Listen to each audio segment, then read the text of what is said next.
സമാനതകളില്ലാത്ത ദുരന്തമായിരുന്നു വയനാട്ടിൽ സംഭവിച്ചത്. ഒരു രാത്രി ഇരുട്ടി വെളുക്കും മുൻപ് ഒരു പ്രദേശം മുഴുവനായി ഇല്ലാതെയാകുന്നു. കേരളം ഇപ്പോഴും ആ നടുക്കത്തിൽ നിന്ന് കരകയറിയിട്ടില്ല. ഉരുൾപൊട്ടൽ നാശം വിതച്ച വയനാടിനെ തിരിച്ചു കൊണ്ടുവരാനുള്ള പല ചർച്ചകളും പല കോണുകളിലും നടന്നു. പ്രത്യേകിച്ചും വയനാട്ടിലെ ദുരിതാശ്വാസ പ്രവർത്തനങ്ങളെ സംബന്ധിച്ച് എല്ലാവരും ജാതിമത രാഷ്ട്രീയ ഭേദമന്യേ വയനാടിനു വേണ്ടി കൈകോർക്കുകയായിരുന്നു. വയനാട് പുനരധിവാസത്തിനു വേണ്ടിയുള്ള തുക സമാഹരിക്കുന്നതിൽ ക്രൗഡ് ഫണ്ടിംഗ് പോലെയുള്ള പദ്ധതികൾ ഏറെ പ്രയോജനപ്രദമായിരുന്നു. നിലവിൽ അക്കൂട്ടത്തിൽ പ്രധാനമായും എടുത്തു പറയേണ്ടത് മുസ്ലിം ലീഗിന്റെ ക്രൗഡ് ഫണ്ടിങ്ങിനെ കുറിച്ചാണ്. രാജ്യത്തിന്റെ എല്ലാ കോണുകളിലും വേരുകളുണ്ടെന്ന് അവകാശപ്പെടുന്ന കോൺഗ്രസിന് പോലും സാധിക്കാത്തതാണ് ഇപ്പോൾ ലീഗ് പ്രാവർത്തികമാക്കിയിരിക്കുന്നത്. ഇത്രയേറെ അണികളുള്ള കേരളത്തിൽ പ്രധാനപ്പെട്ട മുന്നണികളിലൊന്നായ കോൺഗ്രസിന് വയനാടിനു വേണ്ടി ലീഗിന്റെ അത്ര പോലും തുക പിരിച്ചെടുക്കാൻ സാധിച്ചില്ല എന്നുള്ളത് അത്ഭുതപ്പെടുത്തുന്നുണ്ട്. ഇത് UDFന്റെ ഘടകകക്ഷിയായി നിൽക്കുന്ന മുസ്ലിം ലീഗിന്റെ സ്വാധീനത്തെയാണ് തുറന്നു കാണിക്കുന്നത്. മാത്രമല്ല, ലീഗ് വയനാട് ദുരിതാശ്വാസവുമായി ബന്ധപ്പെട്ട് എന്തൊക്കെ സഹായങ്ങൾ ചെയ്തു എന്ന് വ്യക്തമായി തന്നെ കോഴിക്കോട് മാധ്യമപ്രവർത്തകരോട് വ്യക്തമാക്കുന്നുണ്ട്. വയനാട്ടിലെ പുനരധിവാസ പദ്ധതിയെക്കുറിച്ചുള്ള കാര്യങ്ങൾ പറയുന്നതിന് വേണ്ടിയാണ് നിങ്ങളെ വിളിച്ചു ചേർത്തിട്ടുള്ളത്.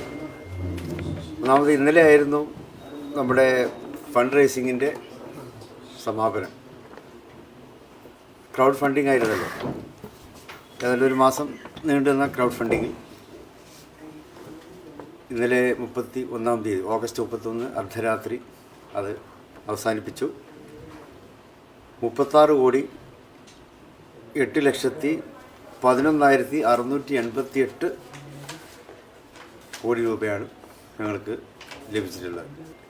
ഇതിന് പുറമെ സംഭാവനയായി വാഗ്ദാനം ചെയ്യപ്പെട്ട വീടുകളുണ്ട്. വീടുകൾക്ക് വേണ്ടി അത് 22 വീടുകൾക്ക് 15 ലക്ഷം രൂപ കണക്കാക്കി 3,30,00,000 രൂപ ഇതിന് പുറമെ കിട്ടിയിട്ടുണ്ട്.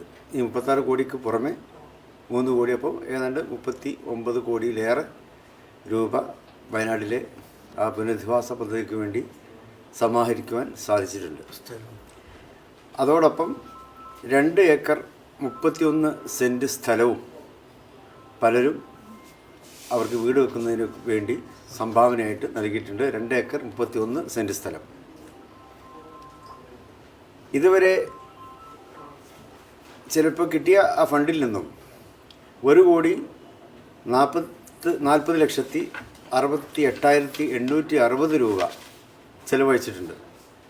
അത് ഒരു അടിയന്തര സഹായം എന്നുള്ള നിലക്ക് നൽകിയതാണല്ലോ. കഴിഞ്ഞ തവണ അത് പറഞ്ഞിരുന്നു.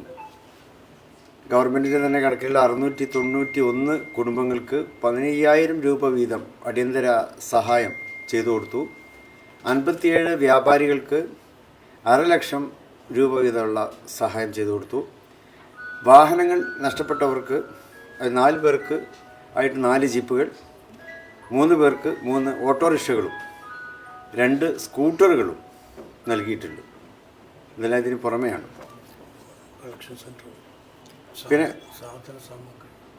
കളക്ഷൻ സെൻറ്ററിൽ മുഖേന കിട്ടിയിട്ടുള്ള സാധന സാമഗ്രികൾ ഇതിന് പുറമെയാണ്. അത് അതാത് സമയത്ത് ഭക്ഷണമായിട്ട്, വിഭവങ്ങളായിട്ട്, വസ്ത്രങ്ങളായിട്ട്, അത്യാവശ്യ ഒരു വീട്ടിലും ഗൃഹോപകരണങ്ങളൊക്കെ ആയിട്ട് ഒരു വീട്ടിലാവശ്യമായിട്ടുള്ള സംഗതികളുണ്ടാവില്ല. അതൊക്കെ തന്നെ അപ്പോഴപ്പോൾ ഞങ്ങളുടെ കളക്ഷൻ സെൻറ്ററിൽ വരുന്നതിനനുസരിച്ച് അവയും വിതരണം ചെയ്തിട്ടുണ്ട്.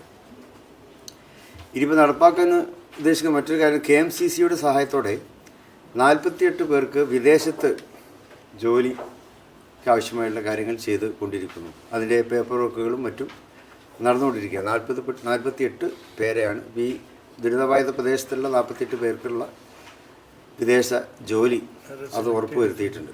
അവർക്ക് സെലക്ട് ചെയ്യപ്പെട്ടിട്ടുണ്ട്. 100 കുടുംബങ്ങൾക്ക് 8 സെൻറ്റിൽ കുറയാത്ത സ്ഥലം, 1000 സ്ക്വയർ ഫീറ്റ് വീടും. ഞങ്ങളുടെ ഒരു പ്രധാന ലക്ഷ്യം അതാണ്. 100 കുടുംബങ്ങൾക്ക് 8 സെൻറ്റിൽ കുറയാത്ത സ്ഥലവും 1000 സ്ക്വയർ ഫീറ്റിൽ വരുന്ന വീടും വെച്ച് കൊടുക്കും.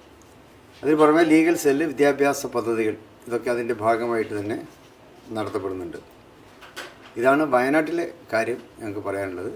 കണക്കുകൾ പ്രകാരം കോൺഗ്രസിനേക്കാൾ കൂടുതൽ തുകയാണ് ലീഗ് സമാഹരിച്ചിരിക്കുന്നത്, അതും ദിവസങ്ങൾക്കുള്ളിൽ. മാത്രമല്ല, വളരെ വ്യക്തമായി തന്നെ എത്ര തുക എന്തൊക്കെ കാര്യത്തിന് വിനിയോഗിക്കുന്നു എന്നതിനെക്കുറിച്ചുള്ള വിശദ വിവരങ്ങളും മുസ്ലിം ലീഗ് മാധ്യമപ്രവർത്തകർക്ക് മുന്നിൽ തുറന്നു പറയുന്നുണ്ട്.